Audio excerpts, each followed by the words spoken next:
Miss CMR జ్యువెలరీలో Akshaya Tritiya వేడుకలు అన్ని రకాల 916 HUID హాల్ మార్క్ బంగారు ఆభరణాలపై తరుగు ఫ్లాట్ 2-12% మాత్రమే. విచ్చేయండి సిఎంఆర్ లెగసీ జ్యువెలరీ. ఇరాన్ ఇప్పటిదాకా ఏదైతే వ్యూహం అమలు చేసిందో అమెరికా ఇప్పుడు అదే వ్యూహాన్ని ఇరాన్ పై ప్రయోగిస్తోంది. హర్ముజ్ జలసంధిని మూసేసి అటు ఇరాన్ ఇటు చైనా రెండు దేశాలకి షాక్ ఇస్తోంది. దీంతో ఇప్పటి వరకు హర్ముజ్ ఇరాన్ కంట్రోల్లో ఉండగా సోమవారం సాయంత్రం నుంచి సీన్ మారిపోయింది. దీని పర్యవసానాలు ఎలా ఉన్నా గల్ఫ్ వార్లో కాల్పుల విరమణ వట్టిదే అని తేలిపోయింది. ఇరాన్ వ్యూహాన్నే అమలుకి అమెరికా రెడీ. హర్ముజ్ వేదికగా మరో పోరాటం. బ్లాకెడ్ అంటున్న అమెరికా, అన్ని బిగదీస్తామన్న ఇరాన్. వార్నింగ్ ఇచ్చినట్లుగానే చైనాకి చుక్కలు చూపెట్టనున్న అమెరికా. వెస్టేషియా వార్లో ఇరాన్ ఇన్ని రోజులు ఏదైతే వ్యూహాన్ని అమలు చేసిందో అదే ఆయుధాన్ని అమెరికా వాడుతోంది. హర్ముజ్ జలసంధిలో ఇక ఇరాన్కి వెళ్లే నౌకలు, ఇరాన్ నుంచి వచ్చే నౌకలను అడ్డుకుంటామని ప్రకటించింది.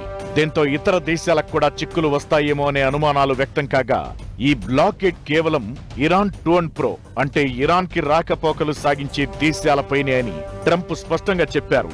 దీంతో ఇరాన్ మినహా ఇతర దేశాలకు వెళ్లే నౌకలు హర్ముజ్ జలసంధి మీదుగా స్వేచ్ఛగా ప్రయాణించవచ్చు. అయితే ఇది చెప్పినంత ఈజీ అయితే కాదు. తమ నౌకలను దిగ్బంధిస్తే తాము ప్రతీకారానికి దిగడానికి ఇరాన్ రెడీ అంది. అమెరికా సైన్యానికి చెందిన సెంట్కామ్ ఆఫ్రికా కొన నుంచి మధ్య ఆసియా, ఇరాన్, ఇరాక్, ఆఫ్ఘనిస్తాన్ తో పాటు అరేబియన్ ద్వీపకల్పం పరిధిని పర్యవేక్షిస్తుంది. దీని ప్రధాన కార్యాలయం ఫ్లోరిడాలోని టంపాలో ఉంది.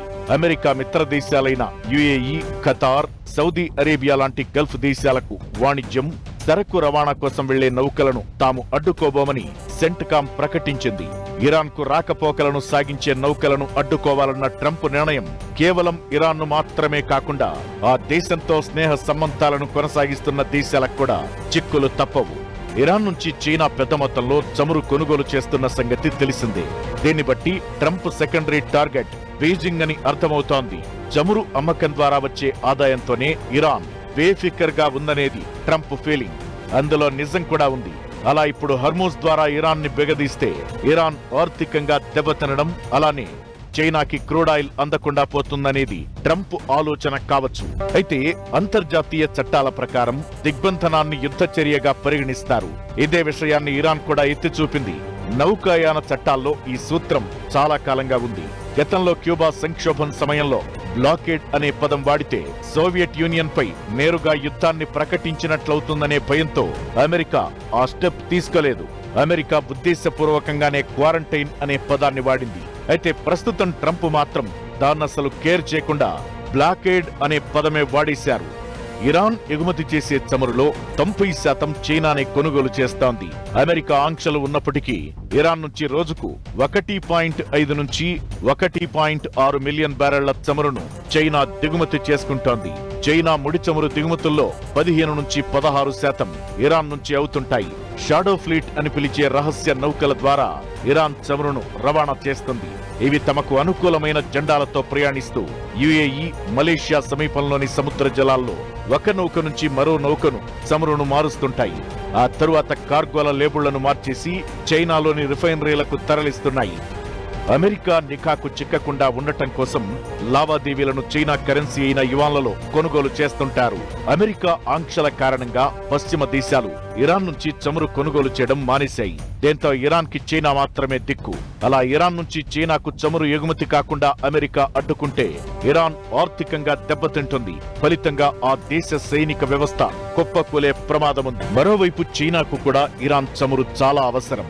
ఇరాన్ నుంచి చమురు సరఫరా ఆగిపోతే ఇరాన్ సరఫరా చేసే స్థాయిలో ఇతర దేశాల నుంచి వెంటనే దిగుమతి చేసుకోవడం కుదరని పని. చైనా తన ఇంధన అవసరాల కోసం సౌదీ అరేబియా, రష్యా నుంచి కొనుక్కోవాలి. చైనా ఈ విషయంపై తన అసంతృప్తి వ్యక్తం చేసినా దాని వాదనని ఇతర దేశాలు పట్టించుకోవు. ఎందుకంటే ఇరాన్ హర్ముజ్ ని మూసేస్తే చైనా ఏమీ దాన్ని తెరిపించలేదు కదా. ఇక మన దేశం విషయానికొస్తే అమెరికా హర్ముజ్ దిగ్బంధనం ప్రభావం భారత్ పై పెద్దగా ఉండబోదు. ఇరాన్ నుంచి భారత్ చాలా తక్కువగానే చమురు కొనుగోలు చేస్తోంది.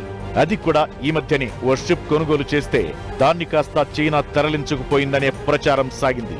హర్ముజ్ నుంచి జల రవాణా సాఫీగా సాగితే ఇరాన్ నుంచి క్రూడ్ ఆయిల్ కొనుగోలు చేయాల్సిన అవసరం భారత్ కి లేదనే చెప్పొచ్చు.